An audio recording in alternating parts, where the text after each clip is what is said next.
আসসালামু আলাইকুম। সিএলটিভি 24 থেকে আমন্ত্রণ জানাচ্ছি আমি মোহাম্মদ ইমতিয়াজ ফারুকি। জাতীয়তাবাদী দল বিএনপির কেন্দ্রীয় নির্বাহী কমিটির ভাইস চেয়ারম্যান সাবেক মন্ত্রী মীর মোহাম্মদ নাসিরউদ্দিনের স্মরণে দোয়া ও মিলাদ মাহফিল অনুষ্ঠিত হয়েছে।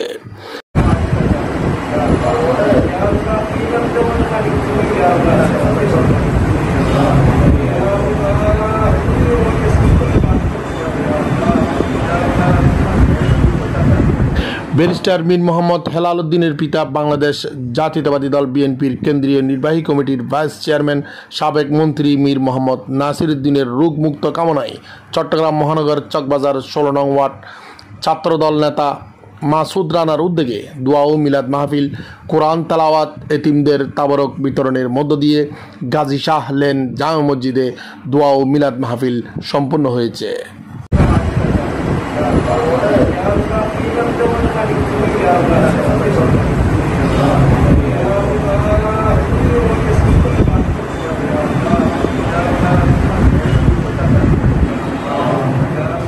এ সময় ঘনিষ্ঠ জনসহ স্থানীয় গণ্যমান্য ব্যক্তিবর্গরা উপস্থিত ছিলেন।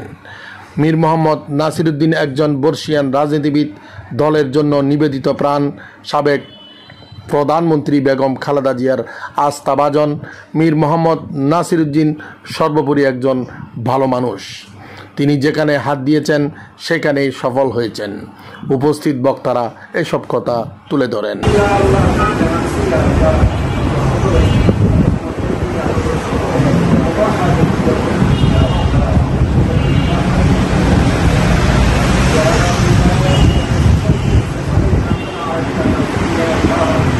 এ সময় উপস্থিত ছিলেন চট্টগ্রাম মহানগর 15 নং ওয়ার্ড যুবদল নেতা ইসমাইল হুসেন সরকার, কুলসি থানা সদস্য সচিব, ছাত্রদল নেতা নুরুল আলম সোহাগ, জহির ইসলাম জহির, শাহাদত হোসেন, 15 নং ওয়ার্ড ছাত্র নেতা মিশকাত উদ্দিন ও অন্যান্য ওয়ার্ডের সিনিয়র জুনিয়র নেতৃবৃন্দরা।